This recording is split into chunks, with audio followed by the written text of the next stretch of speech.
नमस्कार जी, मैं राजकुमार। Avani fundamental classes में आपका स्वागत है।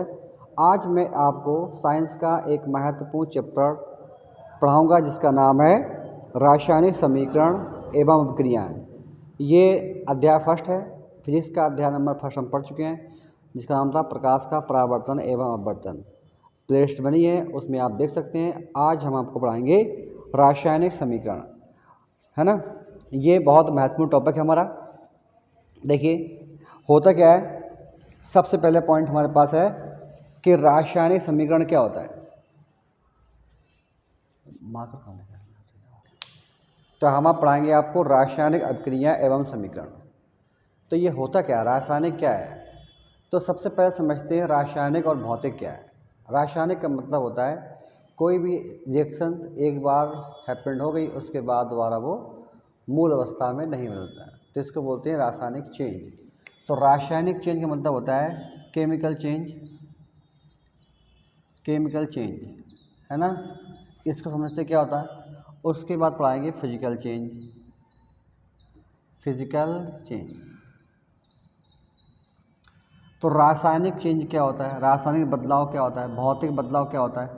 वे पदार्थ जो एक बार अपनी अवस्था बदल देते हैं, पुनः उस अवस्था में पहुंच जाएं, उसको बोलते हैं हम लोग फिजिकल चेंज। जैसे आपका जल है, पानी है, तो क्या बन गया, ये H2 है, ये आपका आइस फॉर्म में हो गया, यानी क्या जम गया, ये बर्फ जम गया। मेल्ट किया तो क्या होगा, फिर से क्या होगा, फिर से बर्फ जम जाएगा। तो ये आपका भौतिक चेंज है जो दिखाता है कि आप पदार्थ एक बार पानी बन जाता है, फिर बाद बर्फ बन जाएगा, फिर पानी बन जाएगा। तो क्या ये आपका भौतिक बदलाव होता है। जैसे समझते हैं केमिकल चेंज क्या होता है। तो यदि हमने दूध है हमारा, दूध एक बार क्या बन गया, दही बन गया, तो पुनः दूध नहीं बन पाता, है ना। ये क्या है, रासायनिक चेंज है हमारा। जैसे कोई सब्जी है ना, एक बार पक के ख़राब हो गई तो क्या होगा, उसके बाद वो दोबारा सब्जी नहीं बन पाएगी। तो ये केमिकल चेंज होते हैं, रासायनिक चेंज होते हैं, जिसमें एक बार पदार्थ अवस्था बदलता है, दोबारा उस अवस्था में नहीं पहुंचता है। इसको बोलते हैं हम लोग रासायनिक परिवर्तन। ठीक है। इसका नेक्स्ट पॉइंट है जो हमारा सिलेबस में है, वो है रासायनिक अभिक्रिया। रासायनिक अभिक्रिया क्या होती है, इसमें एक तो होता है अभिकारक और एक होते हैं उत्पादक। तो अभिकारक क्या होते हैं, अभिकारक वे पदार्थ होते हैं जो रासायनिक अभिक्रिया में भाग लेते हैं, राइट। इनको बोलते हैं हम लोग अभिकारक। क्या बोलते हैं हम लोग, अभिकारक। और इनका ही नाम क्या है, क्रियाकारक। क्रियाकारक भी यही होते हैं, और इनको ही बोलते हैं हम लोग रिएक्टेंट। क्या बोलते हैं हम लोग, रिएक्टेंट। ओके। अब देखो अभिक्रिया हो गई, उसके फलस्वरूप क्या बनेगा, यहाँ पर कोई उत्पाद बनेगा, उत्पाद, या बोलते हैं इसको उत्पादक। क्या बोलते हैं हम लोग, उत्पादक। और इसको ही बोलते हैं हम लोग प्रोडक्ट। अब देखिए प्रोडक्ट बन गया, ये क्या होता है भाई, यहाँ पर हो सकता है कोई ताप लगाया हो हम लोगों ने, दाब लगा दिया हो या हम लोगों ने, या फिर कोई यहाँ पर उत्प्रेरक लगा दिया हो, उत्प्रेरक। तो ये क्या होते हैं, ये पदार्थ अभिक्रिया कराते हैं या कराने में हेल्प करते हैं, लेकिन अभिक्रिया में भाग नहीं लेते हैं। तो ये होते हैं अभिकारक जो अभिक्रिया में भाग लेते हैं, और ये बनते हैं उत्पाद जो अभिक्रिया के कुछ समय बाद हमें प्राप्त होता है, उन्हें बोलते हैं उत्पाद या प्रोडक्ट। जैसे एग्जाम्पल लिया जाए हम लोगों ने, ये क्या हमारा, ये जल है, और क्या है यहाँ पर, ये ऑक्सीजन है। तो कुछ समय बाद क्या हुआ, यहाँ पर लिया हम लोगों ने उत्प्रेरक, ठीक है, उत्प्रेरक लिया, तो क्या बनेगा यहाँ पर, तो यहाँ पर H2 और O2 मिलके बनता है जल। अब हमें करना क्या होता है, अभिकारक और उत्पाद के तत्वों को बराबर करना होता है। तो यहाँ तो 2 हैं, यहाँ भी 2 हैं, यहाँ पर 2 हैं, परंतु यहाँ पर 1 है। तो हम चाहें तो इसमें 1/2 कर सकते हैं, या इसी समीकरण को 2 का पूरे में मल्टीप्लाई। तो देखिए क्या हो गया, तो ये हो गया 2H2O प्लस, सॉरी O2 हो गया। अब देखो यहाँ क्या होगा, यहाँ फिर से आ गया उत्प्रेरक कोई, है ना, नाम नहीं कोई यहाँ पर, तो ये बन गया जल, ये बन गया H2O। तो यहाँ देखिए 2 मोल जल है, 2 दूनी 4, 2 दूनी 4 हो गया, 2 O है तो यहाँ 2 O हो गया। इसी प्रकार देखिए यार यार एग्जाम्पल नंबर ये फर्स्ट था, एग्जाम्पल नंबर देखिए सेकंड। तो क्या ये आपकी मैंगनीज है और क्या आपका ये आपकी O2 है। तो ये धातु होती है, ठोस फॉर्म में होती है, और ये क्या होती है, गैस फॉर्म में होती है।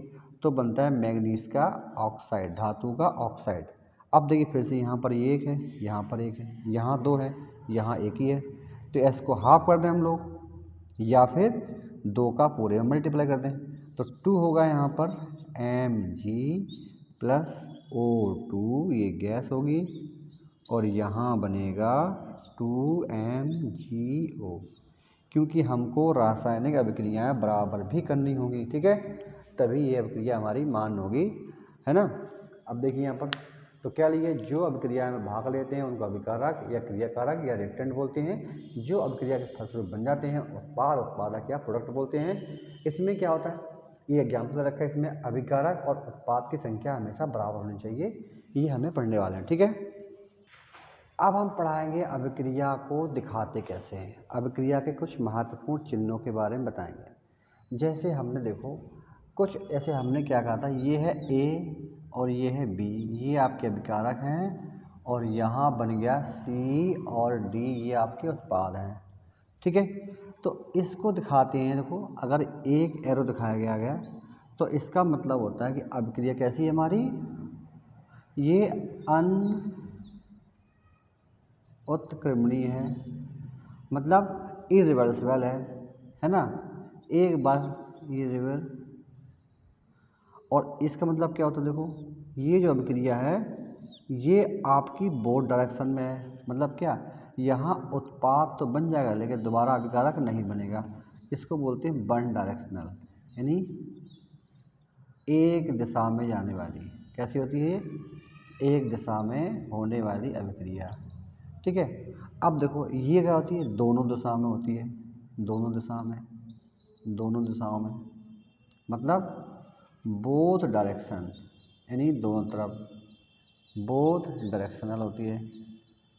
इसको बोलते हैं रिवर्सिबल, इसको बोलते हैं इरिवर्सिबल, इसको हिंदी में बोलते हैं अनुत्क्रमणीय, इसको बोलते हैं उत्क्रमणीय अभिक्रिया।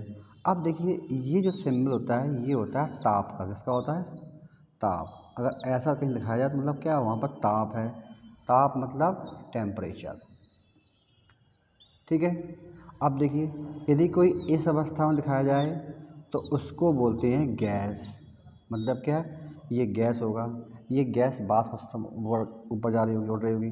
अगर ये दिखाए तो इसको बोलते हैं हम लोग अवक्षेप, अवक्षेप, ये अवक्षेप का सिंबल है, ठीक है। अब देखिए अगर किसी एलिमेंट के बगल में लिखा हो S, तो ये मतलब होता है सॉलिड, मतलब ठोस, ये दिखाता है ठोस है वो, जैसे धातु में था ठोस, अभी हम बता रहे वहाँ था मैग्नीज, वहाँ था S, ठोस था वो। अगर कहीं लिखा हो L तो मतलब क्या होता है, वो होता है लिक्विड, लिक्विड होगा यहाँ पर, मतलब ये होगा द्रव। अगर कहीं G बना हुआ तो वो होगा गैस, क्या होगा यहाँ पर, गैस। तो ये गैस का सिंबल है, ठीक है। ये प्रतीक होते कुछ। अगर लिखा कहीं एक्वा, AQU, तो इसको बोलते हैं हम लोग जलीय, क्या बोलते हैं हम लोग, जलीय बोलते हैं, एक्वा का सिंबल होता है। अब देखिए और भी कुछ सिंबल है, देखो यहाँ पास है ना, ये सारे सिंबल ही तो यहाँ पर, ठीक है। अब देखिए यहाँ पर क्या है, इन सिंबलों के बारे में जानकारी होना जरूरी अनिवार्य है आपके लिए। अब कुछ सिंबल जो होते हैं वो इस तरह से देखोगे आप लोगों ने कहीं कहीं कि जैसे ये ट्रायंगल तापमान दिखा गया है, दाब दिखा गया है ना। आपकी ये एरो वाष्प, गैस वाष्प होगी यहाँ पर अवक्षेप बनेगा, ये सॉलिड बनेगा, लिक्विड बनेगा, गैस बनेगा, एक्वस बनेगा। अब कहीं कहीं लिखा होता है आयन के फॉर्म में, जैसे देखो ये है कॉपर दिखा हुआ है, ऐसा ठोस, मतलब कॉपर ठोस है। जिंक लिखा है ठोस, जिंक ठोस है। अगर बोल दिया ऐसा देखो जिंक प्लस कॉपर सल्फेट, तो क्या मतलब हुआ इसका, ये आपका एक्वस फॉर्म में है। अब देखिए यहाँ पर तो क्या हुआ, जिंक सल्फेट बन जाएगा यहाँ पर, और साथ में कॉपर, तो ये क्या बन गया हमारा ये हमारा एक्वस हो गया है और ये हमारा ठोस हो गया है। तो इस तरह से हम लोग सिंबलों का प्रयोग करके हम अभिक्रियाएँ दिखा देते हैं, है ना, कि कौन सा ठोस है, कौन सा सॉलिड है ना, और कौन सा एक्वस है ना। ठीक है, कुछ अभिक्रियाएँ आयन के फॉर्म में भी होती हैं, जैसे देखो आपने आयन ये होता है जैसे NaCl लिखा हुआ है, तो Na प्लस और Cl माइनस, तो क्या होता है, ये होते हैं आयन के फॉर्म में होता है, ये आयन बोलते हैं इसको, क्या होते हैं हम लोग, आयन। और आयन को एक नाम और होता है, ये एक्वसी फॉर्म होता है। कैसा फॉर्म होता है, ये जलीय फॉर्म भी होता है। ठीक है, आगे बढ़ते हैं, देखते हैं हम लोग। अब अगला टॉपिक पढ़ते हैं हम लोग, संतुलित रासायनिक समीकरण। इसमें क्या होता है, इसमें देखो संतुलित का मतलब होता है बराबर बराबर बराबर, है ना। किसी रासायनिक अभिक्रिया में अभिकारक तथा उत्पादकों की संख्या बराबर हो, उसको बोलते हैं हम लोग संतुलित रासायनिक समीकरण। ठीक है, जहाँ पर अभिकारक और उत्पाद की संख्या दोनों बराबर होती है, उसको बोलते हैं हम लोग संतुलित रासायनिक समीकरण। अभी देखो हमने इसको एग्जाम्पल को समझाया था पहले आपको। तो यहाँ ये क्या है, हाइड्रोजन गैस अवस्था में होती है, O2 में हो गई ये आपकी ऑक्सीजन है, ये भी आपकी O2 में हो गई, ये H2 में हो गई, और यहाँ बनाएगा जल। तो हम देख रहे हैं कि यहाँ पर जल में O की संख्या बराबर नहीं है, परंतु H की संख्या बराबर बराबर है। तो हम करें गैस के लिए, तो हमारे पास कई सारे मेथड है इसको करने के लिए। तो पहला मेथड है हेड एंड ट्रायल, मतलब क्या, आप मान रखते जाओ और सभी वैल्यू मिलती रहेंगी। अब देखो यहाँ करना है हमको एक, तो करें क्या, देखो यहाँ पर, तो यदि हम इसको 1/2 कर दें, यहाँ पर 1/2 कर दें, तो 1/2 से क्या होगा, ये 2 अभी बराबर हो गई समीकरण। देखो यहाँ पर 2 है, यहाँ पर 2 है H, यहाँ पर 1 है, तो यहाँ पर भी 1 है ना। अब मतलब क्या हुआ, मतलब हुआ क्या जी, अब बराबर हो गई। या हम चाहें तो इसमें क्या, पूरे में 2 का कर दें मल्टीप्लाई। देखो इसको 2 का कर दें मल्टीप्लाई, कितना होगा यहाँ पर, तो ये होगा 2H2O, ये भी गैस होगी, प्लस O2, ये भी गैस होगी। अब 2 का यहाँ पर भी मल्टीप्लाई होगा, तो यहाँ कितना हो गया, ये 3 आ गए 2H2O। अब देखो चेक करते हैं हम लोग, तो क्या होगा, देखो 4H है यहाँ, देखो 4H हो गए, तो 2 O है तो 2 हो गए। अब ये बराबर हो गया भैया। यहाँ देखते हैं मैग्नीशियम में, सेम इसमें भी काम होता है, तो हम यहीं पर गुणा भाग कर सकते हैं केवल, बस ये नहीं मतलब कि यहाँ 2 लगा दिया, यहाँ 2 लगा दिया, वो संभव नहीं होगा। ये यहाँ 2 लगा दिया, केवल ऊपर ऊपर, तो यहाँ पर भी क्या, पूरे में 2 का ही मल्टीप्लाई कर सकते हैं। देखो यहाँ पर ये बराबर है भी, देखो तो चाहो तो यहाँ पर यह देखो इस तरह से, तो क्या होगा यहाँ पर, ये Mg होगा, 2 मोल होगा, प्लस ये O2 होगा, ये भी गैस है, और ये क्या सॉलिड है, ये एरो उस तरफ क्या होगा MgO, तो यहाँ पर 2। ठीक है, तो कैसी होगी अभिक्रिया, ये संतुलित रासायनिक समीकरण है। एग्जाम्पल नंबर 3 देखिए, यदि आपको थर्ड एग्जाम्पल देखना है, देखो इस तरह से,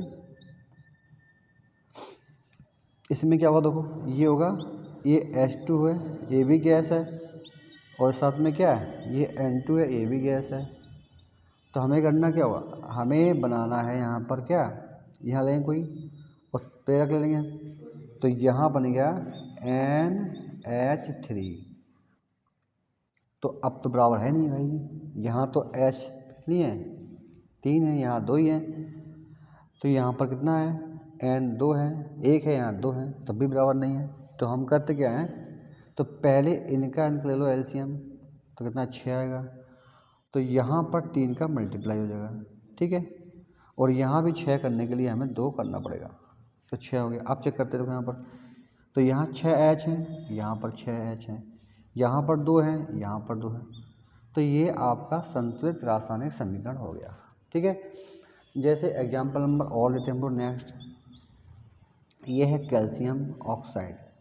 हमने क्या लिया, हमने लिया यहाँ पर जल लिया, देखो है ना, जल लिया तो क्या हुआ, तो ये बनता है कैल्शियम हाइड्रो ऑक्साइड, ये बनता है ऐसे, और साथ में कुछ निकलती है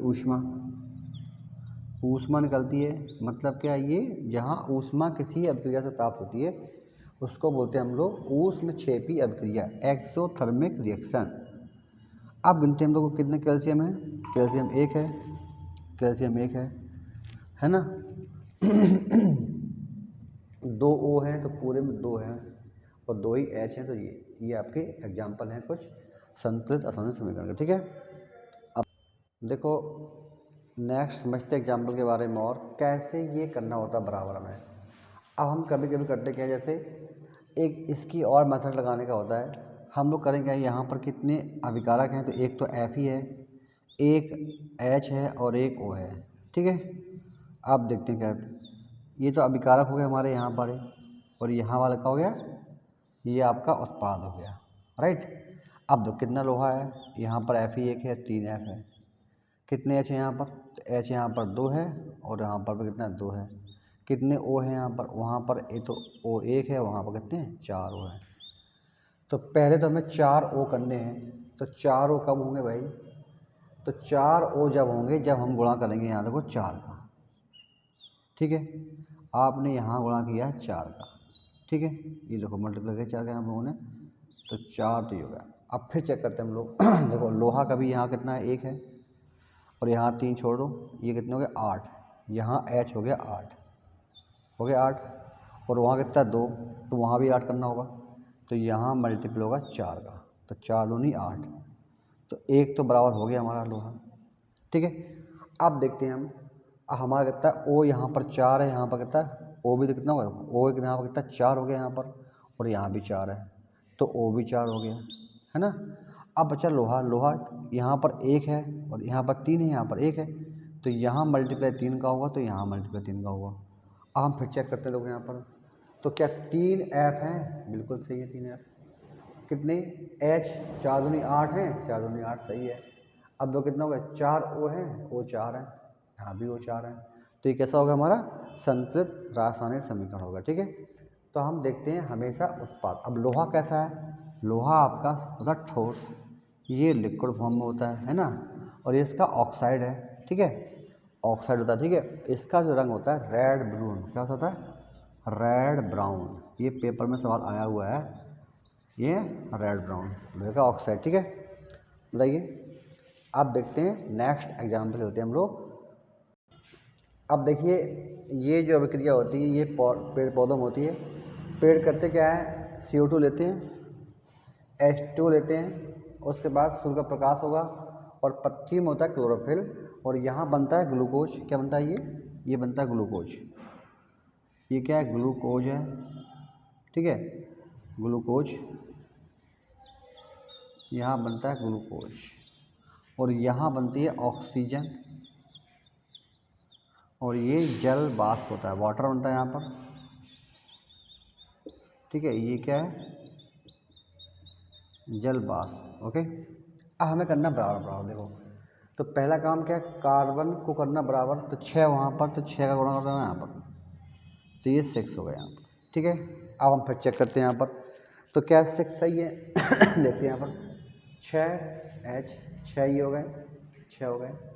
O कितना है, O हो गया 12, तो O कितना है यहाँ पर, O यहाँ पर होगा 12, और यहाँ कितना O है, अभी वहाँ पर O बराबर ही नहीं है, तो हमें O भी करने पड़ेंगे 12।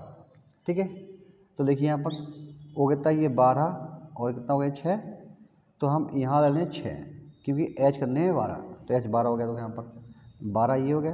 अब 6, अब चेक करते हैं तो फिर से, तो कितना 6 है, कितना कार्बन है, 6 कार्बन है, 6 कार्बन हो गया। अब यहाँ दो कितना 6 कार्बन है, सही है बराबर है। कितना H है, देखो यहाँ पर 6 12, 6 12 H हो गया। अब देखते हैं यहाँ पर, अब बचा क्या है, अब बचा है H कितना हो गया 12 हो गया, और यहाँ पर भी H क्या हो गया 12 हो गया। अभी O बराबर नहीं, देखो O कितना है यहाँ पर 6 12 और 6 18, तो यहाँ 18 है ना। अब देखते हैं यहाँ कितना है, 6 है, कितना है, और 6 दूनी 12 और 6 18। अब देखिए यहाँ पर क्या बराबर बराबर हुआ। अब गिनते फिर से इसको यहाँ पर, तो कितना हो गया यहाँ पर जो होगा ना H देखिए C 6 हो गया, C 6 हो गया, O 6 दूनी 12 और 6 18, 6 12 और 6 18, राइट। अब देखते हैं H कितना होगा 12 हो गया यहाँ पर, 12 यहाँ पर है, और कितना है और 12 यहाँ पर, तो एच कितना हो गया, एच तो हो गया 24 हो गया। तो हम करें क्या यहाँ पर हम लोग ले लें 12, ठीक है। तो यहाँ पर लेंगे हम लोग 12×24 और कितना होगा ये 24। ये क्या है, ये है प्रकाश संश्लेषण की अभिक्रिया होती है। इसमें करते क्या है, ये बहुत महत्वपूर्ण है, पेपर में कई बार आई हो संश्लेषण करने के लिए, तो इसको भी आपको पढ़ना होगा ध्यान से, ठीक है। अब मिलते हैं अगली वीडियो में, टेक केयर, बाय बाय।